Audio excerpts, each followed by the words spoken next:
সন্তান যদি সংসদে যাইতে পারে, মাত্র 25 বছর বয়সী, মাত্র অনার্স শেষ করা আব্দুল হান্নান মাসুদ যদি এমপি হিসেবে সংসদে যাইতে পারে, তাহলে কৃষক শ্রমিক ভাইরা কেন উপজেলা চেয়ারম্যান, ইউনিয়ন চেয়ারম্যান হইতে পারবে না?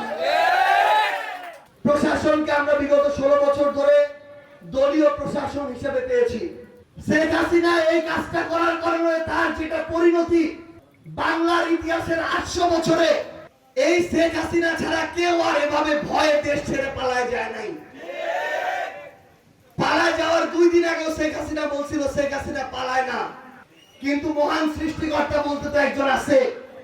হাজার মানুষের গণহত্যাকারী, শত শত মানুষকে মিথ্যা মামলায় জেল খাটানো, হাজার হাজার মানুষকে গুম করা, এই একটা নরপিশাচ তো কোনোদিন ওই মহান সৃষ্টিকর্তার ন্যায় বিচারের বাইরে যাইতে পারে না। সবচেয়ে লজ্জাজনক পরিণতি তার হয়েছে, সে শুধু নিজে ধ্বংস হয় নাই, তার দলটাকে ধ্বংস করে দিয়েছে। আমরা আহ্বান করব, আমাদের প্রশাসনের যেই যেই বাহিনীতে আপনারা থাকেন, আপনারা দেশের বাহিনী হয়ে উঠুন, জনগণের বাহিনী হয়ে উঠুন। দাফন কোথায় হয়েছে? দাফন কোথায় হয়েছে? দাফন কোথায় হয়েছে? তাহলে দিল্লির একটা দল কি বাংলাদেশের মানুষের প্রতিনিধিত্ব করতে পারে? দিল্লির কোন দল কি বাংলাদেশে ক্ষমতায় থাকতে পারে? দিল্লির কোন দলের কাছে কি বাংলাদেশের সার্বভৌমত্ব নিরাপদ থাকতে পারে? বাংলাদেশপন্থী দলদেরকে আপনাদের বেছে নিতে হবে। আমরা অবশ্যই আরো খুব শীঘ্রই আপনাদের চাটমোহরে আসব।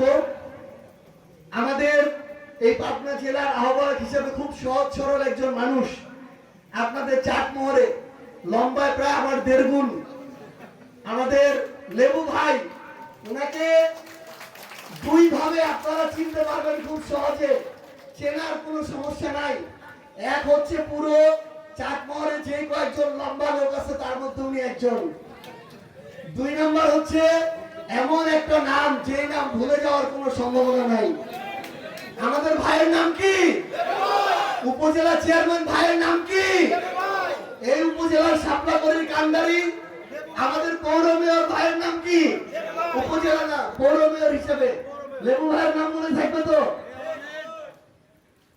আপনাদেরকে শুধু এইটুকু আহ্বান, আমরা অনেক বড় বড় প্রোফাইল দেখে মানুষের সন্ধান করি না, আমরা ভালো মানুষের সন্ধান করি।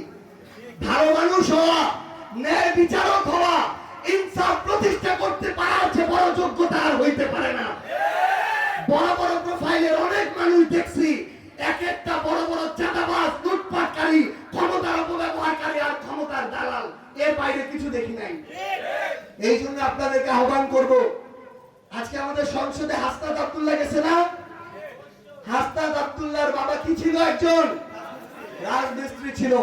তাহলে রাজমিস্ত্রির সন্তান যদি সংসদে যাইতে পারে, আপনাদের ছোট ভাইয়ের বয়সী, মাত্র 25 বছর বয়সী, মাত্র অনার্স শেষ করা আব্দুল হান্নান মাসুদ যদি এমপি হিসেবে সংসদে যাইতে পারে, তাহলে কৃষক শ্রমিক ভাইরা কেন উপজেলা চেয়ারম্যান, ইউনিয়ন চেয়ারম্যান হইতে পারবে না?